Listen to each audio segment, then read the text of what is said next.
오늘 이 영상을 틀어놓으신 분들께 먼저 여쭤보고 싶습니다.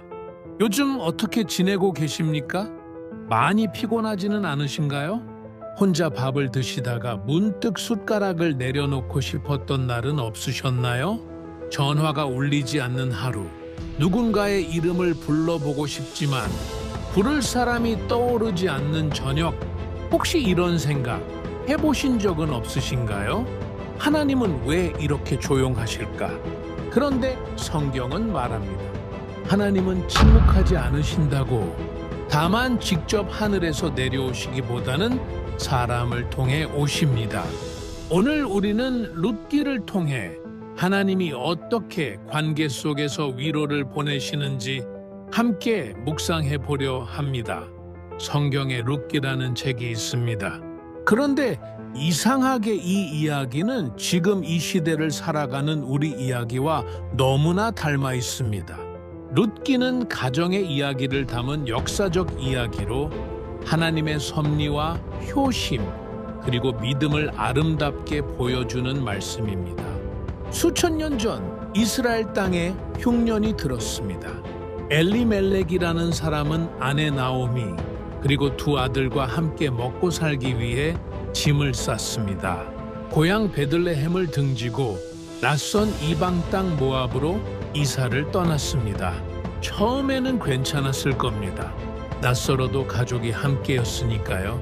두 아들은 그곳에서 아내를 얻었습니다. 오르바와 룻.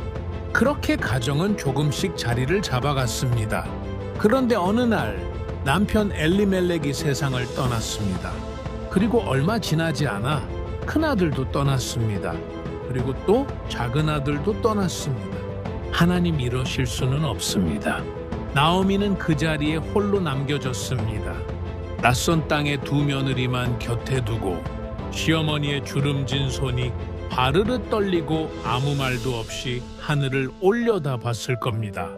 너무 큰 슬픔 앞에서는 울지도 못하는 그 순간을 우리는 압니다. 나오미는 고향 베들레헴으로 돌아가기로 결심했습니다. 그리고 두 며느리에게 말했습니다. 너희는 돌아가거라. 너희 친정으로 돌아가거라. 너희는 아직 젊으니 새로운 남편을 만나 새 삶을 살 수 있을 것이다. 이 말 속에는 어떤 마음이 담겨 있었을까요? 겉으로는 배려였지만 그 속에는 체념이 있었습니다. 이제 나는 누군가에게 짐이 될 뿐이다. 더 이상 나는 아무것도 줄 수 없는 사람이다. 혹시 이런 생각을 해보신 적 있으신가요? 내가 주변 사람들에게 짐이 되는 것 같다는 느낌. 그 느낌이 얼마나 사람을 작아지게 만드는지 저는 압니다. 큰 며느리 오르바는 눈물을 흘리며 시어머니와 작별했습니다. 그것은 나쁜 선택이 아니었습니다. 당연한 선택이었습니다. 그런데 작은 며느리 룻은 움직이지 않았습니다. 나오미가 말했습니다. 내 동서는 돌아갔다. 너도 돌아가거라. 룻은 고개를 저었습니다. 그리고 이 말을 했습니다.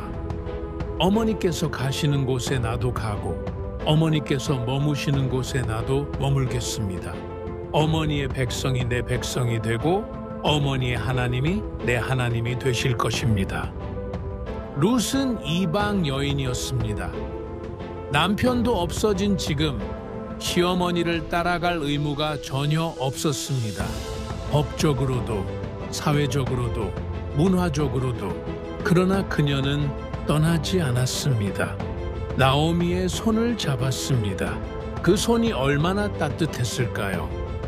오랫동안 아무도 잡아주지 않았던 그 손을 두 여인은 함께 오래전 나오미가 떠났던 그 마을인 베들레헴으로 들어섰습니다. 마을 사람들이 나와 보았습니다. 저 사람이 나오미 아닌가? 나오미는 대답했습니다. 나를 나오미라 부르지 마십시오. 나오미 그 이름의 뜻은 아름다운 자, 기쁜 자입니다. 나를 말하라 부르십시오. 전능자가 나를 심히 괴롭게 하셨으니 내가 풍족하게 나갔다가 빈손으로 돌아왔습니다. 마라, 그 이름의 뜻은 쓴 자입니다. 이 고백이 가슴을 칩니다. 혹시 지금 이 순간 마음속으로 같은 말을 하고 계신 분은 없으십니까? 이름을 바꾸고 싶을 만큼 지금의 삶이 쓰게 느껴지시는 분은요? 괜찮습니다. 나오미도 그랬습니다. 그리고 하나님은 그 쓴 고백을 외면하지 않으셨습니다. 룻은 시어머니를 위해 일하러 나갔습니다. 이스라엘의 율법에는 가난한 자와 나그네를 위해 밭의 가장자리와 떨어진 이삭을 남겨두라는 규정이 있었습니다. 룻은 그 율법의 끝자락에 기대어 무릎을 꿇고 이삭을 주었습니다. 뙤약볕 아래서 낯선 사람들 사이에서 아무도 알아주지 않는 그 자리에서 그런데 그 밭의 주인 보아스가 나왔습니다. 그리고 일꾼들에게 물었습니다. 저 여인은 누구냐? 나오미의 며느리 룻입니다. 모압에서 왔습니다. 보아스는 룻에게 다가갔습니다. 그리고 말했습니다. 내 딸아, 다른 밭으로 가지 마라. 여기 내 밭에서 이삭을 주우라. 목이 마르거든 물을 마셔라. 룻은 땅에 엎드렸습니다. 나는 이방 여인인데 어찌하여 나에게 이런 은혜를 베푸십니까? 보아스는 대답했습니다. 네가 시어머니에게 한 모든 일을 내가 다 들었다. 이스라엘의 하나님 여호와께서 네가 행한 일에 보답해 주시기를 바란다. 그 말을 들은 룻의 목끝이 얼마나 아려왔을까요? 인정받지 못한 자리에서 묵묵히 견디다가 마침내 누군가 알아봐 주었을 때의 그 뜨거움의 시간이 흘렀습니다. 보아스는 나오미의 집안에 가까운 친족이었습니다. 그는 율법에 따라 그 가문의 이름을 이어줄 책임이 있는 사람이었습니다. 그래서 룻을 아내로 맞이했습니다.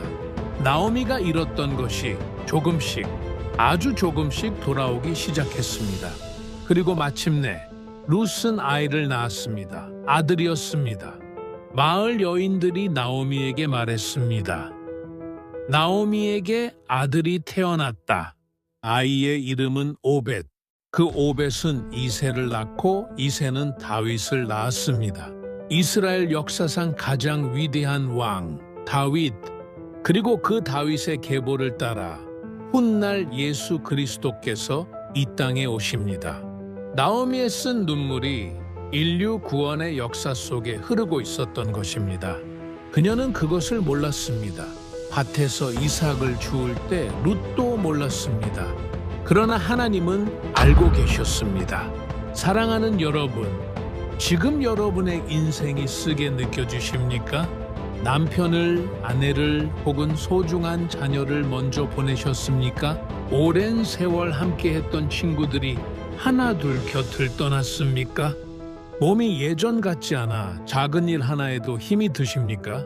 밤이 깊어질수록 방 안이 더 조용해지는 것 같아 무섭습니까? 나오미도 그랬습니다. 모든 것을 잃은 것 같았습니다. 그러나 하나님은 단 한 번도 나오미를 잃지 않으셨습니다. 그분은 한 이방 며느리의 작은 손을 통해 위로를 보내셨습니다. 이름 없는 밭 한쪽에서 이삭을 줍는 것처럼 보이는 일을 통해 구속의 역사를 이어가셨습니다. 하나님의 일하심은 그렇게 조용하고 그렇게 깊고 그렇게 느립니다. 하지만 반드시 이루십니다. 혹시 오늘 곁에 누군가가 있으십니까?